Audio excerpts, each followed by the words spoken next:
നമസ്കാരം. മലയാളി വാർത്തയിലേക്ക് സ്വാഗതം.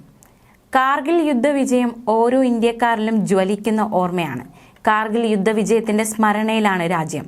യുദ്ധവിജയത്തിന്റെ 25ാം വാർഷിക ദിനമായ ഇന്ന് രജത ജയന്തി ദിവസമായി ആചരിക്കുകയാണ്. വിജയ് ദിവസത്തിൽ ദ്രാസിലെ യുദ്ധസ്മാരകത്തിലെത്തുന്ന പ്രധാനമന്ത്രി ഇന്ന് ശ്രദ്ധാഞ്ജലി ചടങ്ങുകളിൽ പങ്കെടുക്കും. രാവിലെ 9:30 മുതലാണ് പരിപാടി. യുദ്ധസ്മാരകത്തിൽ പ്രധാനമന്ത്രി നരേന്ദ്രമോദി പുഷ്പചക്രം അർപ്പിക്കും. പിന്നാലെ രാജ്യത്തെ അഭിസംബോധന ചെയ്ത് സംസാരിക്കും. വീരമൃത്യു വരിച്ച സൈനികരുടെ കുടുംബാംഗങ്ങളെയും പ്രധാനമന്ത്രി കാണും.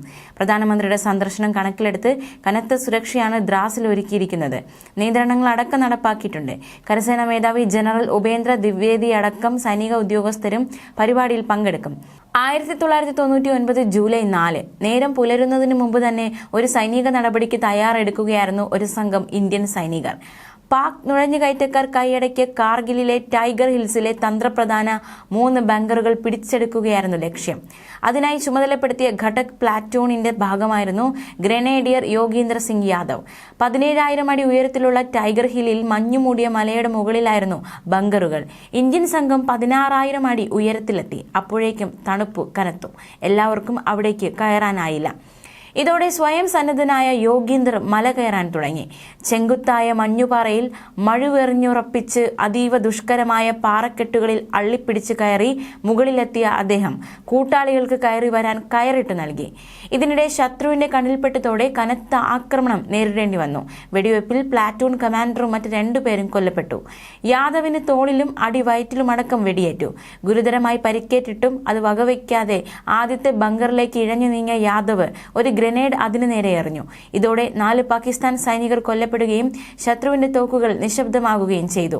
പിന്നാലെ മലമുകളിലെത്തിയ ഇന്ത്യൻ സംഘം പാക് സൈനികരെ കൊലപ്പെടുത്തി ടൈഗർ ഹിൽസ് പിടിച്ചെടുത്തു. 17 വെടിയുണ്ടകളാണ് അന്ന് യാദവിന്റെ ശരീരത്തിൽ പതിച്ചത്. പക്ഷെ അതൊന്നും വകവയ്ക്കാതെ ടൈഗർ ഹിൽസ് പിടിച്ചെടുക്കുന്നതിൽ വലിയ പങ്കാണ് അദ്ദേഹം വഹിച്ചത്. ഇന്ത്യയെ സംബന്ധിച്ചിടത്തോളം നിർണായകമായിരുന്നു ഈ നീക്കം. ടൈഗർ ഹില്ലിലിരുന്ന് ഇന്ത്യൻ സൈന്യത്തിന്റെ നീക്കങ്ങൾ കൃത്യമായി മനസ്സിലാക്കാനും നേരിടാനും പാക് സൈനികർക്ക് കഴിഞ്ഞിരുന്നു. അതിനാൽ തന്നെ ടൈഗർ ഹിൽ കീഴടക്കുക എന്നത് കാർഗിൽ യുദ്ധത്തിൽ ഇന്ത്യ നേരിട്ട ഏറ്റവും വലിയ വെല്ലുവിളികളിലൊന്നായിരുന്നു.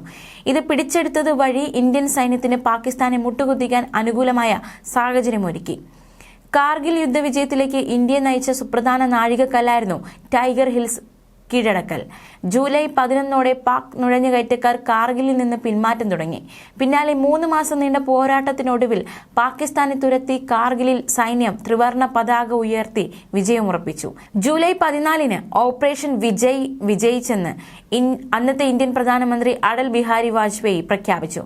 26 കാർഗിൽ യുദ്ധം ഔദ്യോഗികമായി അവസാനിച്ചു. ഇന്ത്യയുടെ ചരിത്രത്തിലെ തന്നെ നിർണായകമായ ഒരേടായിരുന്നു കാർഗിൽ യുദ്ധം.